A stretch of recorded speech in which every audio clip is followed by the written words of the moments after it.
اور میں اس کو اس لیے بڑی اہمیت دیتا ہوں کہ ہمارے لوگوں کو پوری طرح اندازہ نہیں کہ یہ جو ڈرگز جس ریٹ پہ پھیل رہی ہیں پاکستان میں، اس کے آگے جا کے کیا اثرات ہوں گے۔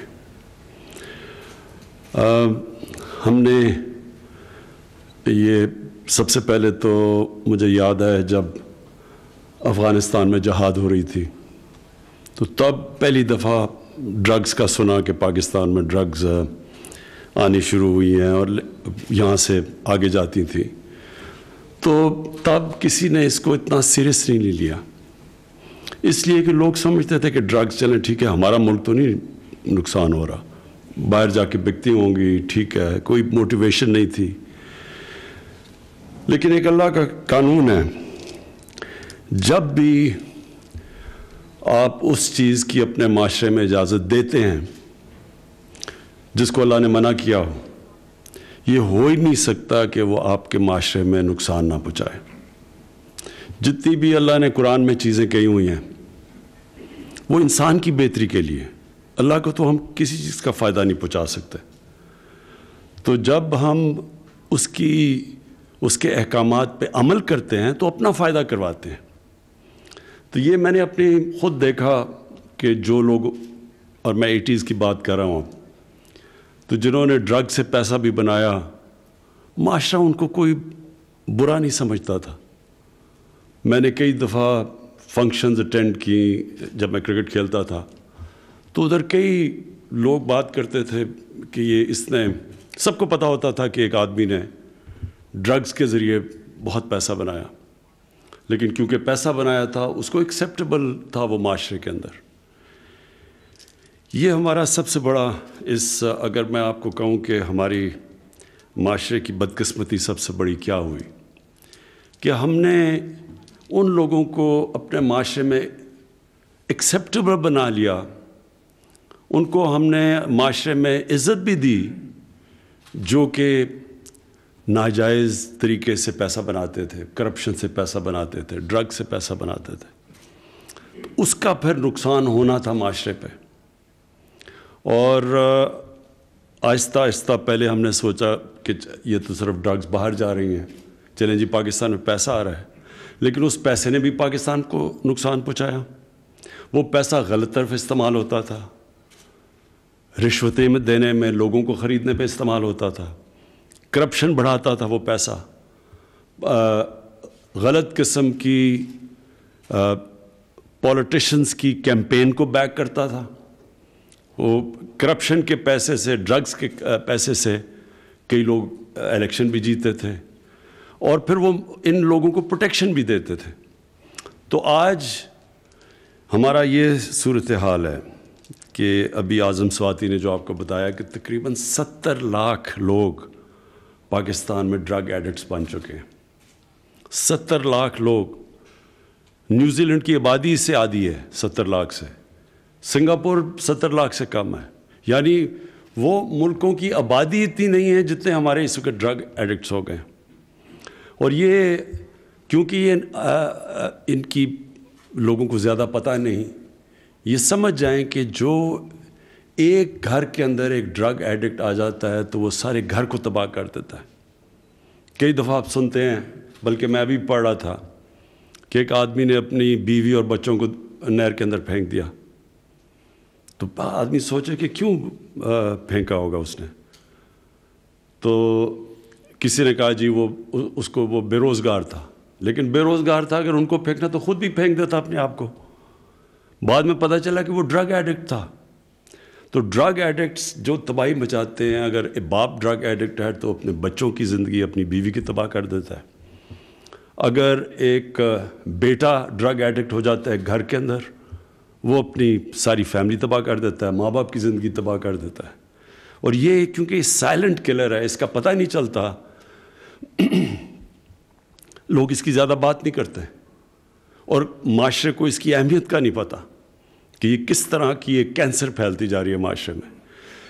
اور اب جو سب سے خوفناک چیز ہے، اب یہ جو سنتھیٹک ڈرگ ہے، آئس، یہ اسکولوں کے اندر پھیلتی جا رہی ہے، پہلے تو یونیورسٹیز میں سنتے تھے ڈرگس کا، اب اسکولوں کے اندر. میں نے جب آئی جی اسلام آباد سے میں نے کرائم کی فگر لی تو انہوں نے مجھے بتایا کہ یہ اسکولوں کے اندر آئس پھیل گئی ہے، یہ جو سنتھیٹک ڈرگ ہے. اب یہ سمجھ جائیں کہ اگر ایک اسکول کے بچہ شروع ہو جائے ڈرگس کے اوپر، اس کا مطلب یہ ہے کہ نہ وہ پڑھ سکتا ہے صحیح طرح، کیونکہ ڈرگ سب سے پہلے متاثر کرتی ہے آپ کا ڈسپلن، اور پھر جو پڑھنے کے لیے ڈسپلن ہے وہ متاثر کرتی ہے، اور پھر وہ کیریکٹر بدل دیتی ہے انسان کا. جو سٹرگل ہوتی ہے زندگی کی وہ سٹرگل ہی نہیں کر سکتا. اور جو بھی ایک نوجوان جب وہ پڑھ رہا ہوتا ہے، سٹرگل کر رہا ہوتا ہے، اپنے ماں باپ اس کے اوپر پیسے خرچ کر رہے ہوتے ہیں کہ وہ آگے ہوگا، بڑا کام کرے گا، نوکری کرے گا، وہ سب کچھ اس کی متاثر ہوتی ہے. اور اس کے علاوہ جو صحت کے اوپر امپیکٹ پڑتا ہے. اور پھر جو جتنی چھوٹی عمر میں ڈرگز کا استعمال شروع کرو اتنا ہی زیادہ مشکل ہوتا ہے وہ ڈرگز کو چھوڑنا. اور اس لیے یہ جو سائلنٹ کلر ہے، یہ جو اب ہمارے اسکولوں کے اندر بھی چلا گیا اور یونیورسٹیز میں بھی چلا گیا، اس لیے میں آج خاص طور پہ یہاں آیا ہوں کہ اس کے لیے صرف ANF نہیں اس کا مقابلہ کرے گی، پورے معاشرے کو اس کا مقابلہ کرنا پڑے گا. ساری سوسائٹی مل کے کرائم کو فائٹ کرتی ہے. کبھی بھی صرف پولیس سے کرائم فائٹ نہیں ہوتی، یا کسی لا انفورسمنٹ ایجنسیز اکیلی صرف کرائم فائٹ نہیں کرتی. ایک معاشرہ کرائم سے لڑتا ہے. جب کرپشن ایک معاشرے میں پھیلتی ہے تو جب تک کہ معاشرہ وہ کرپٹ لوگوں کو برا نہیں سمجھتا وہ کرپشن نہیں رک سکتی. صرف نیب سے کرپشن نہیں رک سکتی یا ایک انصاف کے نظام سے. معاشرہ ایک جو معاشرے کے اندر جو بدی پھیل رہی ہوتی ہے، جو کرپشن پھیل رہی ہوتی ہے، جو ڈرگز پھیل رہی ہوتی ہے، وہ معاشرہ مل کے اس کو فائٹ کرتا ہے. سنگاپور کے اندر لی کوان یو، جو ان کے بہت بڑے اسٹیٹسمین تھے سنگاپور کے، جنہوں نے سنگاپور کو ٹرانسفارم کیا، اور ہماری زندگی میں ہم نے دیکھا سنگاپور بدلتا ہوا. تو اس نے سب سے پہلے، وہاں بھی کرپشن تھی، اس نے سب سے پہلے کرپشن کو اٹیک کیا. لیکن اس نے کرپشن کو ایسے اٹیک کیا کہ جب 15 سال کے بعد اس کی پریمیئرشپ کے بعد ایک اس کا وزیر پکڑا گیا کرپشن میں، اور وہ اس کا بڑا قریب تھا، جیسے وہ پکڑا گیا اس نے سوسائڈ کر لی، خودکشی کر لی، کیونکہ اس نے سمجھا کہ اب معاشرے میں میری جگہ نہیں رہی، اب میں اس معاشرے میں نہیں رہ سکتا. تو یہ جب ایک معاشرہ جب کسی چیز کو بھی اس کے خلاف کھڑا ہو جاتا ہے وہ سب سے بڑا ڈیٹرنٹ ہوتا ہے. اور ایک اور بھی میں مثال دیتا ہوں. ایک برنی میڈوکس تھا، ملٹی بلینر تھا امریکہ کے اندر، سارے اس کو سٹارز اس کے ساتھ پیسہ انویسٹ کرتے تھے. تو وہ جب اس کی کرپشن اینڈ میں پکڑی گئی اور وہ بینکرپٹ ہوا تو اس کے 2 بیٹے نے، ایک بیٹے نے خودکشی کی، دوسرے بیٹا سٹریس کے اندر بیماریوں میں آ کے مر گیا، بیوی نے اس کو طلاق دے دی. یعنی وہ کیوں؟ اس لیے کیا کہ ان کی فیملی نے سمجھا کہ ہماری زندگی اب ختم ہو گئی ہے. میں یہی چاہتا ہوں کہ ڈرگ سے اور یہ جو کرپشن کی کینسر ہے اس سے پورا معاشرہ لڑے. تو یہ جو آپ نے آج اعظم سواتی جو بات کی، میں اپنی یہ جو کاؤنسل بناؤں گا، ساری منسٹریز کو بلواؤں گا، اس کے نیچے سارے منسٹریز کو سب منسٹریز کو ہم تیار کریں گے کہ وہ سب ایجوکیشن کی منسٹری اپنا پارٹ پلے کرے، اپنی جو ہماری ہیلتھ منسٹری ہے وہ اس کی اویئرنیس ریز کرے، اور پورا مل کے ایک معاشرے. اب ہم یہ نارکوٹکس کے اوپر ایک پورا پروگرام بنائیں گے، کیونکہ اس کا سب سے بڑا خطرہ اب ہماری یوتھ کو ہے، نوجوان، ہمارا جو آنے والی نسل ہے اس کو اب ہم نے بچانا ہے اس سے. اور یہ جو آپ نے فگر بتائی ہے، جب آپ کہتے ہیں کہ 70 لاکھ ایڈکٹس ہیں پاکستان میں، اس کا مطلب 70 لاکھ خاندانوں کے اوپر بہت برا وقت گزر رہا ہے.